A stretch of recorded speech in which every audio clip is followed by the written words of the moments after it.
Yesterday, American President Donald Trump said that he was going to send 2 U.S. nuclear powered submarines somewhere around the Russian coastline, quote, just in case, he said, Russia does anything provocative. Now, this was all the latest in a series of moves and verbal statements on social media platforms, Truth Social and on X, between Medvedev, the former president of Russia, and Trump, and even Lindsey Graham was also getting into some of the mix here. And now then today we have additional information from what Russia's reactions are going to be to all of this. Just real quick, in case anybody may have missed it or if you didn't get all the information, this is going back several days before all of this happened. Medvedev was responding to some of the Trump's claim that he's going to put some new sanctions in. He has what at the time was a 10-day deadline on Russia to compel compliance with what Trump wanted, which is an unconditional 30-day ceasefire, which, of course, the Russians have always said is not even on the table, wouldn't even be discussed. So deadline or no deadline doesn't make any difference to them. They're going to continue on with their operations on the ground in Ukraine. Trump, on the other hand, still seems to think it's going to make a difference. He says, well, maybe it'll work, maybe it won't, but apparently he wants to find out. Well, Medvedev started this series of tweets where he says, hey, look, number one, we're not Iran, and we don't respond to these kinds of threats. Nobody tells us what to do with the deadline. We're going to do basically what's in our national interest. Trump continues to say things back. He had some harsh comments himself to Medvedev. So did Lindsey Graham. And then Medvedev sends out a new one where he says, listen, these ultimatums, every one of these new ultimatums is a step towards war, to which then Trump again responded with this now infamous statement here that he's moving these brains around. One of the things he's cited and there apparently motivated him was when Dmitry Medvedev said in terms of whether the U.S. would bring sanctions on both Russia and then China and India, secondary sanctions, he warned Trump to remember about the dead hand. Now, that has been claimed in a lot of Western media as a threat of nuclear war by the Russian Federation against the United States. Hence Trump's comment, if these threats turn real, just in case, I want to have nuclear submarines over there. Well, the dead hand is a Russian term for their reaction to a nuclear attack, i.e., if any opponent to Russia thinks that they can launch a nuclear strike and take out the leadership, for example, and then there's nobody to give in order to have a retaliatory strike, they have this system that's called dead hand that will allow the system to automatically generate a response should they be hit. So it's a statement that says, if you attack me with nuclear weapons, we have a system that will respond so you can't take us out. It was not a threat, not even a claim that we're going to attack you first with nuclear weapons. So that should have put the thing to rest right there. It's kind of embarrassing, if I'm just being perfectly frank, both of Medvedev and of Lindsey Graham and of the President Trump, that they're having all of this nonsense going back and forth on social media. It doesn't do anything positive. And in fact, now we see, especially with someone like President Trump, who's very thin-skinned, we've got to be honest with it, folks. I know a lot of you like him, but he's pretty thin-skinned, that he can't let something that from the deputy chairman of the National Security Council, who has no directive authority. He's the former president. He's not the president. Only President Putin has the trigger on that. He's the only one that can call it, just like Trump is the only one that can call it for our country. So if you have an issue, go to President Putin. But just like Lindsey Graham can say whatever he wants, he doesn't have any power. He has influence over Trump. He talks to him, but he doesn't have any power over that.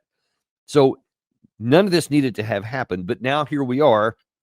And so people are starting to pay a lot more attention to this. And in the immediate aftermath of this, we had, or actually not even the aftermath, this was on the same day. So it's not clear that this was actually a response to it, but it is what the Russians are saying right now, which is that hypersonic missiles Oreshnik have now entered production and service. So you may recall some number of months ago that the Russians fired some Oreshnik missiles, which were caught on camera. And there's literally no stopping them. There's no defenses against them that we have. Not the THAAD, not the Iron Dome system, Patriot systems. None of that stuff can defeat the Oreshnik missile. And because they are super, I think they're more than hypersonic. I forget the exact speed that they fly, but it's extremely fast. And the kinetic energy alone, even if they just had an inert warhead, is enough to burrow quite a distance under the ground and can cause catastrophic explosive impacts just because of the heat and the power it generates upon impact. So they can cause severe damage. It's kind of like a Russian version of a bunker buster, but with a lot more power just because of the speed and all that, the kinetic energy. Russia has now said that they're into serial production. Some have said that this is actually a sort of a semi-tactical nuclear weapon capable in terms of its destructive power that can fall below the threshold of actually engaging in nuclear war, which gives the Russians, at least at the moment, an advantage that they have an additional tool to go to short of a nuclear conflict, but one that you can't defend against. And so Russia is just kind of putting everybody on notice that if anybody has any sense about escalating into a war, we have some missiles from which you can't hide and which you can't defend yourself. Again, this is a defensive statement. It doesn't appear to be an offensive. Obviously, a missile can be used in either offensive or defensive, but Russia is, by all accounts and by all evidence, wanting to use these only if they are attacked. And they're saying, don't get crazy and think you can come at us and have it be scot-free. We're not Iran. I think that's the intent there, is that Iran attacked the United States attacked Iran, devastated their nuclear program, and they only had a performative shot back against the United States that they knew would be shot down. They signaled ahead of time because they didn't want to escalate, because they can't get into a toe-to-toe fight with the United States. So they calculated that their interests lie in not getting into a war. Russia is saying, we're not Iran. We do have the capacity to hit back in ways you can't defend against. Don't start. That seems to be the primary message. But there are others in Russia that are worried maybe it's more than that, because they're concerned about whether they can trust the United States. And in fact, in this morning in the Russian media, there was this article, which, by the way, this is all translated by Google Translate. It's originally in the Russian language. The headline is the collective West ready for a small nuclear war with Russia. And in the article, the author writes, the further it goes, the more obvious the fact becomes that the collective West is really ready to fight against Russia itself when Ukraine finally fizzles out. But why aren't they too afraid that this will lead to a nuclear winter? According to Hans Christian, director of the Nuclear Information Project of the Federation of American Scientists, evidence indicates the return of U.S. tactical nuclear weapons to the territory of the United Kingdom. Thus, the threshold for the actual use of nuclear weapons has dropped to the most dangerous line. The only question is, where will the new Hiroshima and Nagasaki happen then? This article also goes on to lament something that probably hardly anybody in the West even remembers. And back during the Biden administration, then Secretary of Defense Mark Esper released a kind of a nuclear doctrine where they talked about the possibility of using tactical nuclear weapons to prevent strategic nuclear weapons from being used in certain circumstances. Now, whether this means anything for the current administration or not, this is stuff that the Russians are taking a look at, and they're concerned about it, that that we could have our own version of what's called escalate to de-escalate. That we may say we're going to use tactical nuclear weapons to show that we're serious, so that nobody uses theater nuclear weapons. That is apparently one of the doctrines that Vladimir Putin has in his pocket, whereas the escalate to de-escalate. Now, when you have two nuclear powers that both have a version of escalate to de-escalate, then you obviously have the problem that if anyone uses a nuclear weapon, then the other side is going to have to be the adult in the room, and to not escalate things further, not to meet nuclear for nuclear, but just, okay, let's just have sane heads here and let's don't get into strategic nuclear forces, because once we get to that, it's game over for everybody. Life as we know it will cease to exist. Whatever survives from one of these mutually assured destruction, where missiles are flying back and forth, the planet will likely never recover, at least in anyone's lifetimes that's alive right now, whoever happens to survive. So the thought being, let's don't get there. Well, the problem is with that requires, if anyone, whether Russia or the United States, uses a tactical nuclear weapon first in the thought that's going to deter the other side, you have people that are afraid on the other side. And the hope that they get the right message and do the right thing, so-called, is a gamble. It's just like one of those roulette wheels, and you're putting all of your money on one number, and you have no idea where that marble is going to land. You just hope it's good, but you see that the much more higher probability that it goes bad than it goes good. Don't find out. Do not go there. If the United States uses a nuclear weapon first, it's gonna the world will never be the same afterward. If Russia does the same thing first, nobody is going to win from this, folks. Nobody. So both sides need to back down and stop talking so much about all this nuclear weapons. And because the problem is that when you're the mental threshold, to the point that article made, I think it's accurate, and this applies to both sides equally. When your mental threshold continues to come down from which you're going to use, might use a nuclear weapon, then that does make it easier. So then now that when something happens outside, your willingness to use it's down this far instead of it's this far instead of this far, or up here, which should be way over here. It should only be considered if it's an absolute existential threat that it's either use this or we're all going to die kind of situation. That's what nuclear weapons are supposed to have been for ever since they were first used in 1945. Is that all the nations that have whatever it is, I think 7 or 8 right now, official nuclear powers.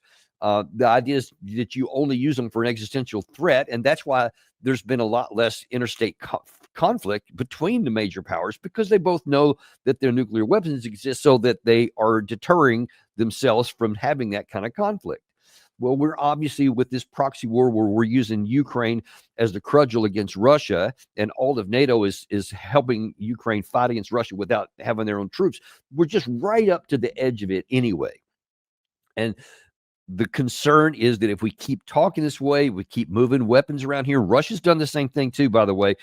Several times throughout this war, I think I've shown some even on the channel here, where Russia will move some of its mobile nuclear weapons launchers around, and they'll video that. So this is going on both sides. It's unhealthy, it's unhelpful, and it could be catastrophic. This all needs to stop, because if the one time that anybody uses a nuclear weapon, that genie's out of the bottle. This is not like 1945 where we had the exclusive use of it. Now there's a bunch of different players here, and God only knows what would happen if anyone uses it, especially against another nuclear power. Okay, that's not the only thing going on. That's not even the only thing going on here in the Russia-Ukraine war. Ukraine itself, and we've been talking to you a lot about the Pokrovsk and the Konstantinivka areas. Well, the Wall Street Journal has a piece out right now that says, inside Ukraine's effort to fortify hundreds of miles of defensive lines. The article notes the Ukraine is now hoping that installing a triple row of fortifications will prevent similar breakthroughs to the east, where Russia is pushing to capture the key cities of Pokrovsk and Konstantinivka. But gaps in the entrenchments have prompted some soldiers to warn that a patchy defensive belt could end up like the Maginot Line, the ambitious French fortifications that were bypassed by the Germans in World War II. So what this is telling you is that the Ukraine side is having lots of trouble continuing to build fortifications. I've shown you on the map several times here just recently how Pokrovsk and Konstantinivka, which are basically the hinges upon which the entire Eastern Front pivots, are both in semi-cauldrons already, and it won't be much longer. In fact, the Russians are going further into the city of Pokrovsk itself. They're coming in the north. They're moving to cut it off further up into Rodinska, etc. And in Konstantinivka, likewise, with the capture of Chasiv Yar fully yesterday. Now then, it's an easier path for Russia to continue to try and cut that off. If either of those two gets cut off, then, of course, that opens the path for Russia to continue to move more. So what the Ukrainian side is doing is recognizing that risk, and so they're trying to build additional fortifications, and they're trying to build more of those triple lines of trenches and dragon's teeth and all kinds of stuff. Problem is, they don't have enough manpower to take care of all that. And they don't have enough resources either to be able to fight the war and build defensive trenches in the past. And as they said there, the Maginot Line, if you're not familiar with that, that's from World War II, where the French had built this elaborate, hundreds of miles long of various fortifications, trench lines, pillboxes, etc., that would have supposed to be preventing the Germans from invading France. Well, what they ended up doing was they went into an area where it was not quite finished. It wasn't quite as thick as the other places, where in terrain where the French didn't think they would be able to break through, and the Germans, of course, did. And then once they penetrated that line, which is something I've been talking to you about for months now of my concern, because once the Germans broke through that, they got into the rear of the area where now then the French didn't have any more fortifications because they thought that line was going to stop them. And once the Germans got behind them, then now the entire front line rolled up, the entire British and French defending armies in France. And that's one of my concerns that I've had here, is that if Russia breaks through some of these places, that could be the concern. Well, obviously, that's the concern on the Ukraine side as well. And now you see even the Wall Street Journal is putting some coverage to it, that is a growing problem. And here's the issue that you need to understand. The dynamics that are causing this patchy work, as they call it, and they're concerned, are only going to get worse. There's nothing on the horizon that can flip this around. There's just no more money to come that's going to come from the West, and not in the scale that would be necessary to try to solve that.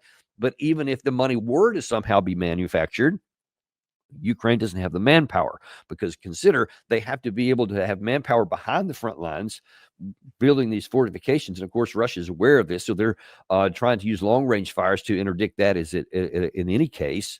But they also have to have people on the front line. Well, Russia is penetrating in several places. The Konstantinivka and Pokrovsk I mentioned there, also in Kupiansk. They are in some of the outskirts of that city in the northern part of the Eastern Front, and then down in the Kherson area, on top of what's already continuing to get kind of the pace of operations in the Sumy and the Kharkiv areas as well. So Ukraine can't just move a bunch of forces off of there, because then the Russians will accelerate their operations there. So it truly is a finger in the dike situation. All of these numbers and all this dynamic will continue to get worse and worse for the Ukraine side. So we keep coming to the same conclusion. The best interest of the Ukrainian side, the best interest of the Western alliance, the best interest of the United States is to get this war over with on the best terms available. Vladimir Putin still says, just to this day, I think yesterday he quoted again, he's still willing to talk. They're still willing to have negotiations, but they are unchanged on their terms. President Putin met with Lukashenko a day before yesterday, I think it was, and reiterated that.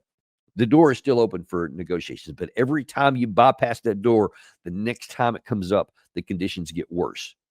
They always have done that, and there's every reason to think that's going to continue to happen.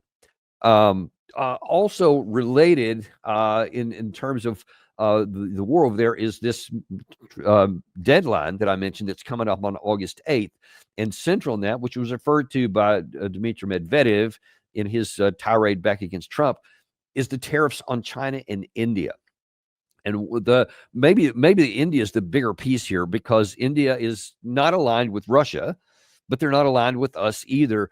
They are just doing business with everyone. They're trying to say, hey, we want to have good relations with the United States, but we also have good relations we want good relations with China. We want good relations with Russia. So they're kind of not aligning themselves with any major power, but they themselves are a rising power. So they're going to play it even, so as they say. Well, you have the likes of Lindsey Graham, who wants to put them in a choose whether you want to or not. You're either with me or you're against me, which is not a good idea. And so now that here we're coming up on August 8th is going to be when that deadline. And then the questions are going to be, are we going to put these tariffs on India? Well, according to the New York Times this morning, India will buy Russian oil despite Trump's tariffs, officials say. Indian officials said on Saturday that they would keep purchasing cheap oil from Russia despite a threat of penalties from President Trump, the latest twist in an issue that New Delhi thought it had settled. So this is not a good situation, folks. There's no good place here. Again, the war is lost. Get that through your head. Everybody in the West needs to get this through your head. The war is already concluded, and in terms of the outcome, we know it.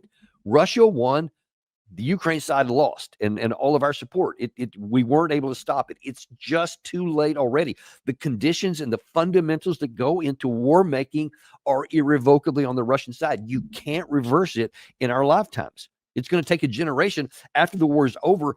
before you can even talk about something else, almost like the distance between the end of World War I and the beginning of World War II. Not that we're looking for anything like that, but the point being that you had a quarter of a century before anybody was ready to go back to war again. Same situation would be the case here. You can't just end World War I and then start another war, a year later. It just doesn't work that way. And in the midst of the fighting, you certainly cannot reverse the catastrophic losses the Ukraine side has suffered, both in territory, personnel killed, personnel wounded, and personnel have fled the country, millions of them. So the war is over. So why do you want to take a chance now by playing an economic card that would harm one of our, not allies, but somebody who could be our friend in the international relations, somebody who could, with some deft foreign policy, be able to maybe influence some of our adversaries, either Russia or China? I mean, if you're just thinking, what's good for us, it's going down that path right there.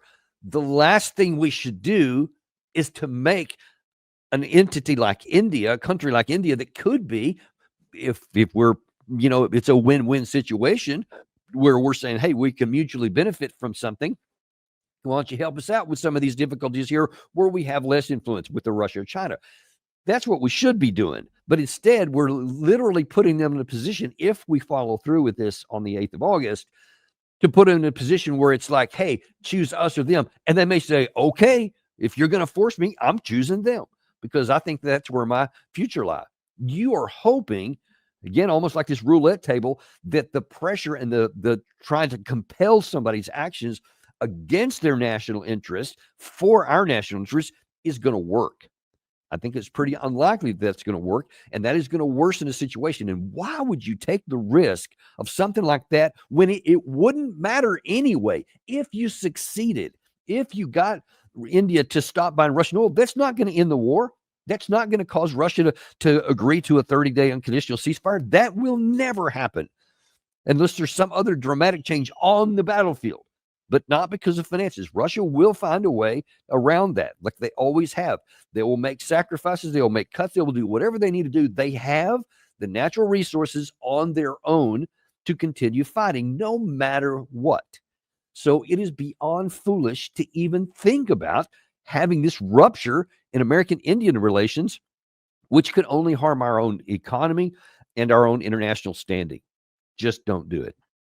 Okay, let's go to the Middle East. There's been developments up there as well. We've been talking a lot about this starvation situation and about a lot of these countries getting ready in September at the United Nations General Assembly meeting, where there's going to be an announcement that many countries are going to officially recognize a Palestinian state. President Trump, of course, is against that. He's threatened Canada if they go down that path, because the Canadian Prime Minister has said they are giving serious consideration to that. Keir Starmer is giving serious consideration to that. In fact, he said he would do it if there were not some changes in between now and then. And then we have the situation on the ground where we sent Witkoff to meet there yesterday. Also, the ambassador Huckabee was sent. They did some ground, and of course, they said, no, everything's fine, as you would expect, which it's not. I could do a whole show today on that. But not that they're trying to just kind of keep things on the down low on the Israeli side. They're keeping the pot stirred up. So today, we have Smotrich and Ben-Gvir saying that they urged the prime minister of destroying Gaza City. With the prime minister did not object. Apparently, the IDF chief is balking. Is not served, not because he cares about the people in Palestine, but because he said that could cause the deaths of the remaining hostages, the Israeli hostages that are still alive in the captivity, most of which, if not all of which, the remaining ones, are IDF soldiers. So the IDF chief doesn't want that to happen. But you see, it's not on moral grounds or anything else. It's on practical grounds. Well, it doesn't appear that the prime minister actually cares about his own hostages. He just cares about killing and destroying the Palestinians in the Gaza Strip and in the West Bank. And so we had on our show just a couple of days ago, former IDF soldier Omer Bartov, current professor at Brown University, who says that he's a genocide studies professor at Brown. He said, I know genocide when I see it. This is it. And he said that he has identified, and this is a very pro-Israeli person, by the way. This is a Jew. This is not somebody from the outside. This is somebody inside who is a combat veteran for the IDF. He said that he sees that there is an actual choreographed plan, a long-term plan to starve the people of Gaza, of the Gaza Strip, all the Palestinians in there, methodical and relentless to do it. And he says the evidence is all there. We can see it with our own eyes, no matter how many times Benjamin Netanyahu will impassioned say it's not happening and we're not doing it. The evidence is unmistakable and irrevocable. You can't unsee that, what you see, and the evidence is right there if you're willing to, and there's certainly plenty that are. But now then we see they want to continue that path to destroy Gaza City. So, and Omar Batov also mentioned that there are already, he said there's not even fighting going on per se. He said most of what the IDF does right now is to bring in contractors and other people to physically destroy the infrastructure. They're doing it already, but now they want to do it openly and on a grander scale where the entire Gaza City is destroyed. You understand the implications of that. If you destroy the city outright, whatever's left, and there's not much anyway, I think there's like 30% of the structures that are not already destroyed or severely damaged. And if you do that, then you're committing the remainder of the bulk of that population. I think it's like 1 million people were, or something close to 1 million, were originally the inhabitants of Gaza City to perpetual tents. That's it. That's or living in rubble. That's all there are. No population on this planet will be satisfied and content or passive if you destroy their abilities to sustain life, reduce them to having to have food trucks come in indefinitely. Well, I mean, we're talking years into the future. That's the best that you can get done. Or, of course, and it appears to be the intent for the Israeli side to force somebody to take them. So, because they want them out. That's the whole point. That, according to Omar Bartov, is the purpose and the intent for this operation is to compel through moral means others to finally have their heartstrings turned so much that they're willing to take them out, and the Israelis will get rid of them. This is a terrible situation and something the United States needs to have nothing to do with. And unfortunately, you see that the administration is defending a lot of this stuff. They sent their ambassador, they sent Steve Witkoff in there, and of course they're given, if not glowing reports, they're definitely not talking about how catastrophic the situation is on the ground, though other Americans are. It was an interview, a former lieutenant colonel, if I'm not mistaken, special forces guy that was interviewed on Tucker Carlson, who was on the ground in the Gaza Strip and helping with some of these humanitarian operations and was disgusted by what he saw. Very much in line with what we're talking about here on this channel, very much in contradiction to what the official narrative is there. So you can decide who you want to believe, the one who wants to support the Israeli government or the one who cares about people, because that's what we're left with there. Also in the Middle East, we also have another issue with Iran. So, of course, when the United States attacked the Iranians with their nuclear power situation here not long ago, there was a big issue of would the war be able to be sustained? Did we get rid of their nuclear weapons capacity, et cetera? But we still say that after that, well, we're still willing to have a negotiated settlement. In fact, we want to have one where they will never have nuclear weapons. Iran continues to say they're willing to talk, but now then today, the Iranian foreign minister, Arakchi, says they should explain why they, meaning the United States, attacked us in the middle of negotiations, and they have to ensure that they are not going to repeat that during future talks, Arakchi said. And they have to compensate Iran for the damage they have already done. Well, you can imagine how that's going to go over in Washington. That Iran is saying, yeah, we'll talk to you, but only after you compensate us for the attack.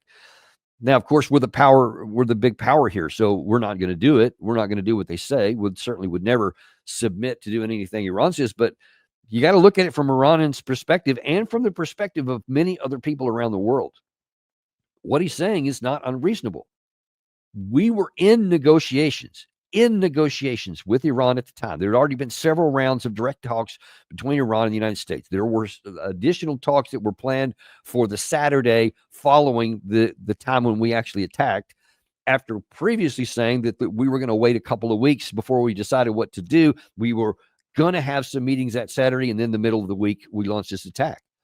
So we were in negotiations and we attacked them. That's the fact. That's the reality.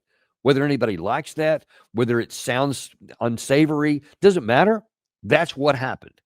And so now then, after doing that, then we're claiming that we want them to negotiate something of our preference against what they want. And they're saying, yeah, pay me for this first, because it was illegal. There was no international law that allowed it. There was no American law that allowed it. It was in total violation of the U.S. Constitution and the 1973 War Powers Act, categorical, black and white, period. There's no debate about it. Anyone who says otherwise doesn't care about the rule of law. And they will manipulate this or that, and they'll say, "Oh, well, this thing here was in play. It doesn't matter." That is nonsense, and it's just creating fiction out of thin air in violation of the clear intent of the laws. So there's that, and then there's just the humanitarian issue, just the human nature of it. That you blow up somebody and destroy a bunch of their stuff. And I'm not even sure if there was any casualties involved in this, but we definitely blew up their facilities in another country because they didn't do what we wanted to. Might makes right. That's where we're at. We used to condemn that. Now we're the personifying it. And that is an ugly situation. And folks, even if you take the morality out of it for a second, which I never do, always keep it in there, which is why I'm so passionate about this. But even if you didn't care about the morality and you just cared about your own narrow self-interest, this is stupid. It's dumb what we're doing within Russia, moving nuclear weapons around. It's dumb what we're doing supporting that war that can't be won. It's dumb what we're doing trying to compel Iran to do something here when there's no evidence. In fact, there's evidence provided that they weren't going towards a nuclear weapon, or that they hadn't made that plan for one anyway. And we didn't need to defend ourselves from it because we weren't being attacked. They were engaged in negotiations, so there was a path to a peaceful resolution of the situation. We ended that. At some point, people around the world, whether that's adversaries or neutral parties, will conclude they can't trust the United States. They're no longer the city on a hill. They're no longer the shining example of what people should aspire to. They will view us as the danger. They will view us as somebody they need to hedge against. I'm talking friends as much as adversaries.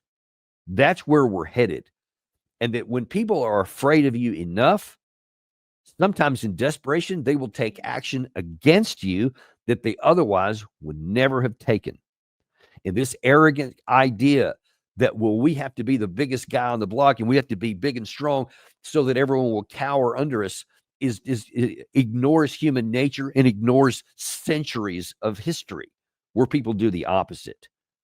You put them under your thumb long enough, you harm people long enough, and at some point, they don't care about the harm it's going to do to them. They'll do something to strike back to you. It happens all the time in history, and it doesn't need to happen here. And we just have to hope and pray that our leaders will wake up before it's too late. Because if we keep going down the path we're going here on all these issues here, we're going to end up in a war someday that we should never be in. And if you saw our show earlier today with Michael Vlahouse, our military is nowhere near capable as we think it is. And if we get drawn into a war that we shouldn't have gotten into, we may lose that war. And especially if you're talking about Russia or China, those are nuclear powers, and losing a war there could mean there is an exchange of nuclear weapons and we could lose everything. Or we could, quote, only suffer a tactical nuclear strike somewhere and have our military forces decimated, aircraft carriers at the bottom of the sea, aircraft knocked out of the sky, soldiers killed on the ground for nothing. Far from ensuring our national security and making us safer and creating an opportunity to have a prosperous future, it will take it from us. By our own hands, it will take it from us. We need to learn these lessons now while there's still time. As of right now, as of today, on Saturday, August the 2nd, 2025, none of those things have happened. We're not at war against anyone. Our aircraft carriers are all still floating in the ocean. Our jets are still fully operational, and our troops are still alive. And that can continue into the distant future indefinitely, as long as we stop making suicidal, foolish decisions that potentially push others to be against us when they otherwise have no interest in doing that. We can still, even at this late hour, go back to being that shining city on a hill, to providing the example of what people should emulate and want to follow. Not be afraid of the United States, but admire the United States, as has happened in times in our past. We've got a lot of sins in our past, but there's also some good things in there where we were that shining light to others. It still isn't too late, folks. We can be that way again, but it's going to take folks like you to make your voice heard, people who want peace. I know most of the folks who watch our show do want peace. They don't want any more war. Do whatever you can to make your voice heard. Complain, whether on social media or anywhere else, against some of these foolish policies. And maybe with enough voices coming together, those folks may listen, even if they don't want to do it because it's the right thing. They may do it because it's the political thing that they're not going to get voted in the next time if they keep going down a dumb path. That's what we're going to have to hope for, because it's about all we got right now. But we'll continue to be unintimidated and uncompromised to bring you the truth no matter what it is, even in situations like this where it's not pleasant for my country, the country that I fought for, and the country that I love. When we're wrong, we have to be honest about it. It's the only way we can get it fixed. Thanks very much, folks. Really appreciate you guys. Appreciate you being with us again on a Saturday. We'll see you next episode of the Daniel Davis Deep Dive.